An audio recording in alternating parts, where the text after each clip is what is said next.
Meus irmãos e minhas irmãs, paz e bem. Aqui nós estamos na capela conventual do convento de Campo Sampiero. Aqui mora uma comunidade de uns 20 frades. Aqui eu estive de comunidade por um tempo. Do lado está a Casa de Espiritualidade. Essa capela é usada também por muitos dos grupos que frequentam aqui a estrutura dos santuários antonianos. Hoje nós estamos num dia de sábado e neste dia nós celebramos a festa de Nossa Senhora do Carmo. No Brasil é uma festa, aquilo que outras nações no mundo é uma memória, pela importância dessa devoção para o povo brasileiro. A antífona de entrada: Salve, ó Senhora, Mãe de Deus, vós destes à luz o Rei, que governa o céu e a terra pelos séculos eternos. A festa de hoje, ela tem a sua ligação com o profeta Elias. Elias, ele vai para o Monte Carmelo. Ali ele transcorre essa sua vocação em um discernimento da vontade de Deus em um momento de grande sofrimento. No século XII, um grupo de cristãos, eles vão para ali para refazer o caminho de Elias. E ali nasce a Ordem dos Carmelitas. Então, a invocação, a devoção à Nossa Senhora do Carmo é muito ligada, por isso, a Ordem dos Carmelitas, a história de Elias, a história do Monte Carmelo. Na primeira leitura de hoje, nós temos a profecia de Zacarias. Rejubila, alegra-te, cidade de Sião, eis que venho para habitar no meio de ti. A cidade de Sião é a cidade de Jerusalém. O Monte de Sião é aquele aonde é construída a cidade de Jerusalém.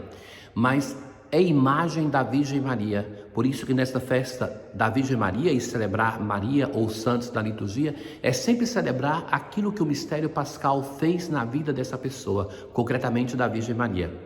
Ora, vejamos que ela é chamada a uma alegria. Rejubila, alegra-te. E vai dizer o porquê: o Senhor está no meio de ti.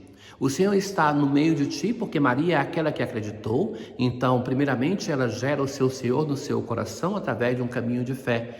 Mas o Senhor também está no meio de ti. É uma expressão que nos evoca logo a outra dimensão, que Maria gerou o Cristo primeiramente no seu coração através da fé, mas gerou no seu útero, dando sim ao chamado de Deus através do arcanjo Gabriel para ser a mãe do Senhor.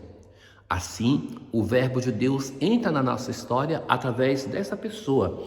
E continuou o profeta: habitarei no meio de ti. O Senhor entrará em Poços de Judá como sua porção na terra santa e escolherá de novo Jerusalém. A expressão terra santa que nós usamos para nos referir a esses lugares por onde o Senhor passou decorre desse texto.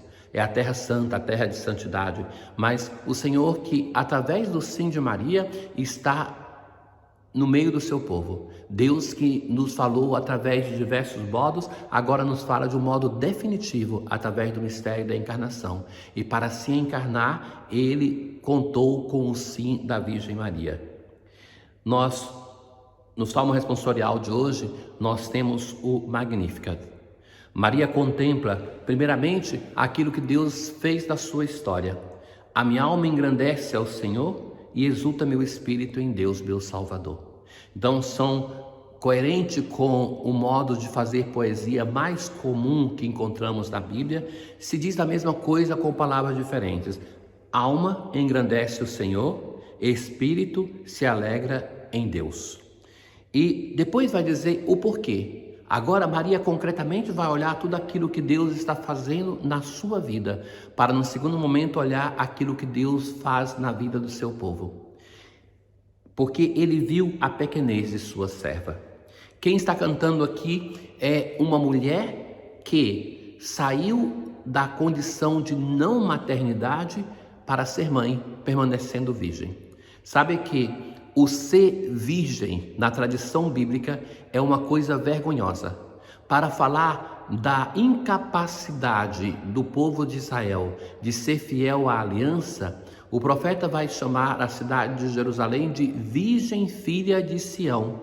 Não é um elogio para dizer que não foi capaz de dar à luz. Então, o Senhor olha para a humilhação, para a pequenez de Maria. É nesse sentido, dá a ela a graça de ser mãe. Então, aquilo que era uma vergonha, pense em toda a humilhação que tem aquelas mulheres que na tradição bíblica não têm um filho até o momento que ficam grávidas pela ação de Deus. Hão de chamar-me de bendita, porque o poderoso fez em mim maravilhas, o seu nome é santo. Maria contempla aquilo que Deus está fazendo na sua história. Esse é um caminho importante de ser percorrido. Nós não podemos nos acontentar somente em dizer tudo aquilo que Deus está fazendo na vida dos outros, na história da salvação, mas devemos ser capazes de ver aquilo que Deus está fazendo na nossa vida, na nossa história, de contemplar a nossa história pessoal como uma história de salvação. Seu amor de geração em geração chega a todos que o respeitam. E a partir de agora, com 7 verbos, Maria vai dizer o que Deus está fazendo, que fundamentalmente está agindo com misericórdia para aqueles que são os pobres, para aqueles que são os frágeis da história da humanidade, para fazer dessa história uma história de salvação.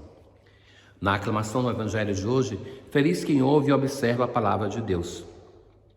Naquele tempo, enquanto Jesus estava falando às multidões, sua mãe e seus irmãos ficaram do lado de fora procurando falar com ele.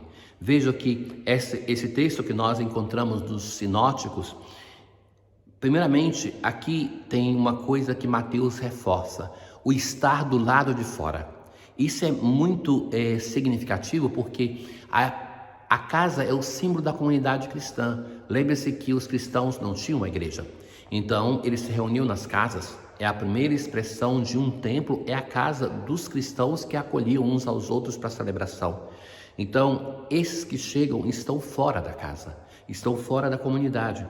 Então, Jesus vai receber uma mensagem: olha, tua mãe e teus irmãos estão aí fora e querem falar contigo.